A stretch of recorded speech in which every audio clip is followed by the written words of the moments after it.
Hello everyone, welcome back to my channel. Students, आज हम लोग प्रकाश के अपवर्तन से रिलेटेड कुछ न्यूमेरिकल को देखने वाले हैं। सबसे पहले देखिए इस प्रश्न को, जिसमें आपसे क्या पूछ रहे हैं। ये एक द्रव का अपवर्तनांक 1.46 है। यदि शून्य में प्रकाश की चाल 3 × 10⁸ हो तो द्रव में प्रकाश की चाल आपको निकालना है ना। क्या दिया हुआ है? शून्य में प्रकाश की चाल। शून्य में प्रकाश की चाल को हम लोग C से लिखते हैं और ये दिया हुआ है 3 × 10⁸ मीटर पर सेकेंड में। और क्या दिया हुआ है? द्रव का अपवर्तनांक। अपवर्तनांक को m से लिखते हैं हम लोग। अपवर्तनांक को किससे लिखेंगे? m से। और इसकी वैल्यू दी गई है 1.46। आपको निकालना क्या है? आपको निकालना है चार्ज। किसका? प्रकाश का। किस में? द्रव में। आपको क्या निकालना है इसमें? आपको चार्ज निकालना है प्रकाश का द्रव में, वो निकालने वाले हैं हम लोग। देखिए मैं आपको बता चुका हूं कि रिलेशन जो होता है रिफ्रैक्टिव इंडेक्स, जिसको आप अपवर्तनांक बोलते हैं, उसके लिए हमारे पास एक सूत्र है। वो क्या है? NBC = C/V। यही होता है, जहां C जो है वो शून्य में प्रकाश की चाल और V जो है वो किसी माध्यम में प्रकाश की चाल को बताएगा। इसमें ये दिया हुआ है, याद रहे, C की वैल्यू भी दी गई है, मगर V जो है ये उस द्रव में प्रकाश की चाल जिसको निकालना है, ये आपको दिया हुआ नहीं है। चलिए हम लोग क्या करते हैं, ये हमारे पास जो फॉर्मूला है, अगर आपसे पूछे कि अपवर्तनांक क्या है तो बता देना कि अनुपात है। शून्य में प्रकाश की चाल और किसी माध्यम में प्रकाश की चाल के अनुपात को क्या बोलेंगे हम लोग? अपवर्तनांक। देखो तो यहाँ पर वैल्यू को पुट करते हैं। इस n के जगह पर वैल्यू दी गई है, वो कितना है? 1.46 और C की वैल्यू है 3 × 10⁸ मीटर पर सेकेंड। जबकि देखो अपवर्तनांक का कोई यूनिट नहीं है, नहीं ना है, तो सेल क्वांटिटी के अनुपात का कोई भी मात्रा नहीं होता है। तो यहाँ पर क्या करेंगे? V को आप एज इट इज लिख के इस V को लाइए इधर, तो V बराबर क्या हो जाएगा? 3 × 10⁸ मीटर पर सेकेंड और नीचे में 1.46। अब इसको क्या कीजिए आप? V बराबर क्या हो जाएगा? पॉइंट को आप हटाइए तो ये हो जाएगा 300 × 10⁸ डिवाइडेड बाय 146। अब इसको आप डिवाइड कीजिए, तो डिवाइड करने के बाद आपका जो रिजल्ट आएगा 0.05 × 10⁸ मीटर पर सेकेंड। डिवाइड करने के बाद क्या रिजल्ट आएगा? 2.05 10⁸ को एज इट इज आप यहाँ पर लिख लीजिए। तो ये है आपका आंसर। ये क्या है? चार्ज। किसका? प्रकाश का। किस में? द्रव में। तो द्रव में प्रकाश की चाल हम लोग निकाल चुके हैं। अब एक और न्यूमेरिकल हम लोग देख लेते हैं। देखिए इसमें आपसे क्या पूछा गया है। वायु में गमन करती प्रकाश की एक किरण कांच के एक स्लैब पर आपतित होती है और कांच के सतह पर खींचे गए अभिलंब से 45 डिग्री कोण बनाती है। ये है आपका जो है स्लैब है और यहाँ पर खींचा गया ये अभिलंब है। ये क्या है आपका? अभिलंब। ये क्या है आपका? अभिलंब। और ये प्रकाश की किरण आ रही है, अभिलंब के साथ जो कोण यहाँ पर बन रहा है वो कितना है जी? 45 डिग्री का। अब क्या हो जाएगा? देखो ये आपका जो है कांच का स्लैब है। हवा से जब कांच के अंदर प्रकाश किरण जो है एंटर करती है तो क्या होता है बताओ? ये इसका ये क्या है? अपवर्तित किरण। तो ये जो देख रहे हो आप, इसको बोलते हैं हम लोग क्या? R। यहाँ पर जो अपवर्तन कोण बन रहा है R, इसी को आपको निकालना है। R को आपको निकालना है, ठीक है। अब इसका अपना क्या देखिए, इस ग्लास स्लैब का अपना रिफ्रैक्टिव इंडेक्स, जिसको हम अपवर्तनांक बोलते हैं, वो दिया हुआ है। क्या है? √2। तो हमारे पास देखिए फॉर्मूला क्या है। इस स्नेल के नियम से आप क्या जानते हैं? अपवर्तनांक बराबर जो होता है, तो क्या जानते हैं? अपवर्तनांक बराबर ये है साइन और एंगल ऑफ इंसिडेंस, जिसको हम लोग बोलते हैं आपतन कोण। और ये क्या है आपका? अपवर्तन कोण। तो आपतन कोण की जया और अपवर्तन कोण की जया दोनों के अनुपात जो है वो किसके बराबर होगा? अपवर्तनांक के बराबर। या एक नियतांक होता है, इसकी वैल्यू दी गई है √2 बराबर साइन आई। आई जो है वो क्या है? आपतन कोण। और यहाँ पर देखो आपतन कोण आपका दिया हुआ है कितना है? 45 डिग्री। साइन आर रहने दो इसको, क्योंकि यही आर हमको निकालना भी है। इसको लाइए इधर इस साइड, तो साइन आर बराबर क्या हो जाएगा, साइन 45 की जो वैल्यू होती है वो 1/√2 कितना होता है, ये 1/√2 ये रहा। और इसको जब आप इस साइड ले गए हो तो √2 को लाइए नीचे, क्या देखो क्या हो जाएगा यहाँ पर 1/√2 का स्क्वायर हो जाएगा जी।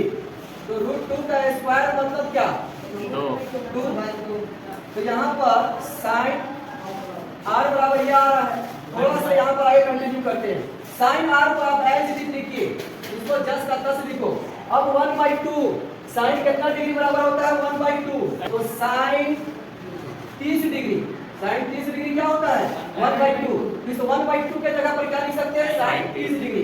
तो बताइए आर बराबर क्या आएगा, 30 डिग्री। तो यही हमारा क्या है, अपवर्तन कोण। मतलब इस स्लैब में जो कोण बन रहा है, अपवर्तित किरण जो अभिलंब के साथ जो कोण बना रहा है उसका नाम क्या है, अपवर्तन कोण। ये रहा, चलिए इसको नोट कर लीजिए। चलिए देखिए अब इस टाइप का भी न्यूमेरिकल हम लोग जो है देखेंगे। देखो ये बेसिकली है क्या, ये लेंस सूत्र से जो है रिलेटेड है। इसमें देखिए आपसे क्या पूछा गया है, वो देखिए एक उत्तल लेंस है, ये रहा एक आपका उत्तल लेंस। उत्तल लेंस की फोकस दूरी दी गई है। उत्तल लेंस की फोकस दूरी आपको पता है कि प्रकाश केंद्र जो आपको दिख रहा है वो प्रकाश केंद्र से फोकस के बीच की दूरी को क्या बोलते हैं, फोकस दूरी। और उत्तल लेंस के लिए फोकस दूरी हमेशा क्या होता है, प्लस। तो ये 10 सेंटीमीटर इसकी वैल्यू जो है वो दी गई है। ये जो है वो क्या है, फोकस दूरी, और ये 10 सेंटीमीटर उत्तल लेंस के लिए दी गई है। लेंस से 15 सेंटीमीटर की दूरी पर एक वस्तु को रखा गया है। तो जितना दूरी पर आपने लिया है इस साइड फोकस को, उतना ही डिस्टेंस पर दूरी पर आप लीजिए एफ को रखिए। अगर ये आपका जो है 10 है तो 10 से यहाँ पर आएंगे 15। यहाँ पर एक वस्तु को रखा गया, मान लीजिए ए बी कोई आपका वस्तु है, इसको रखा गया। अब आपको अच्छी तरह से पता है कि इस वस्तु का इमेज कहाँ पर बनेगा, ठीक है। तो क्या करेंगे, एक प्रकाश की किरण मुख्य अक्ष के समानांतर जो है जाती है, तो ये फोकस से, और दूसरा जो है प्रकाश केंद्र से। प्रकाश केंद्र से भेजोगे तो यहाँ पर आपका प्रतिबिंब बना।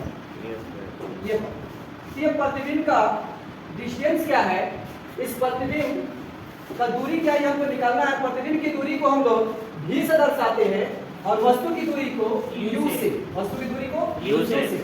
इसको I बोलिए प्रतिबिंब, या फिर इसको क्या बोल सकते हैं a' b'। चलिए ये दोनों मिलेंगे तो निकालते हैं हम लोग। तो इसमें क्या कुछ दिया हुआ है वो पहले लिख लेते हैं।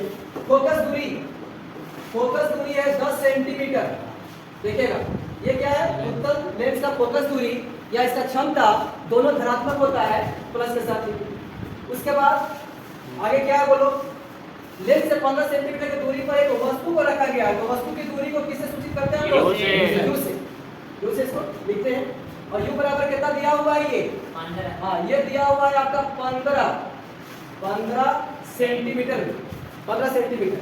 अब ये बताइए कि चिन्ह परिपाटी से इसको हम लोग धनात्मक लेंगे फिर ऋणात्मक लेंगे। अब ऋणात्मक क्यों, आपको पता है आपकी प्रकाश के दिशा से विपरीत दिशा में मापी गई दूरी जो है क्या होगा, वो ऋणात्मक। तो ये आपका ऋणात्मक होगा, ठीक है, अच्छी बात है। आपको निकालना क्या है, प्रतिबिंब की दूरी जिसको भी लिखते हैं वो आपको निकालना है, निकाल लेते हैं। चलिए लेंस सूत्र से आप जानते हैं, मैंने आपको पढ़ाया भी है, 1/f बराबर 1/v माइनस 1/u। सबकी वैल्यू उठा के रख दो। f के जगह पर रखेंगे v के जगह पर रखेंगे किसको हम लोग, है ही नहीं, यही तो निकालना है। ये हमारा क्या है, ये हमारा प्रतिबिंब की दूरी जिसको हम लोग निकालेंगे।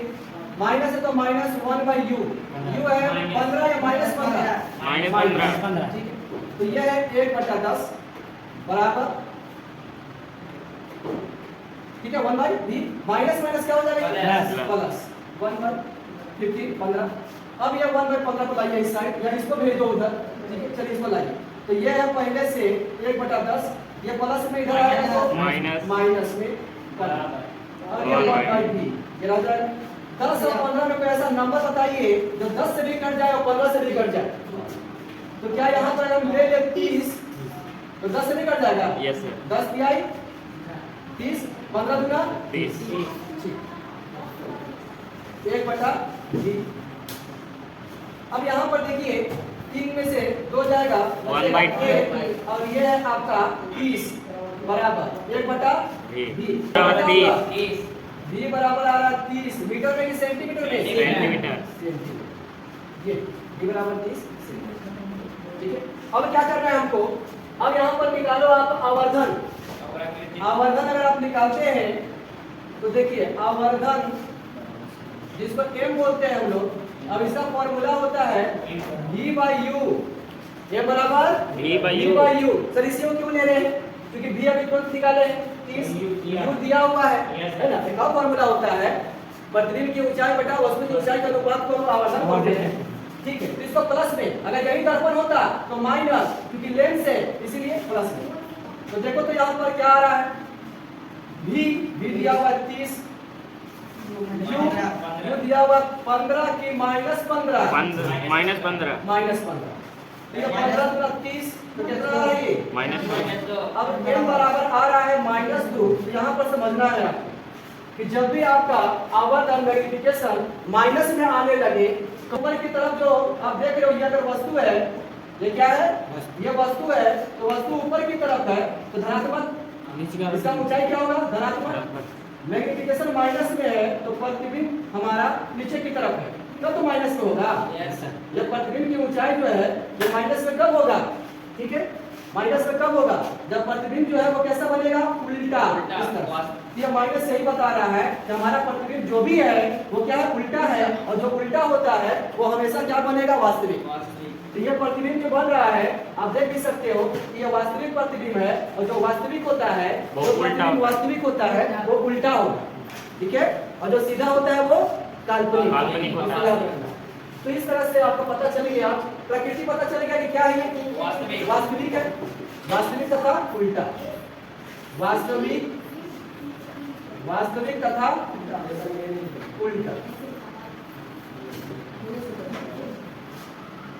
चलिए ठीक है स्टूडेंट्स, तो आज के लिए इतना ही। नेक्स्ट क्लास में हम लोग फिर मिलेंगे।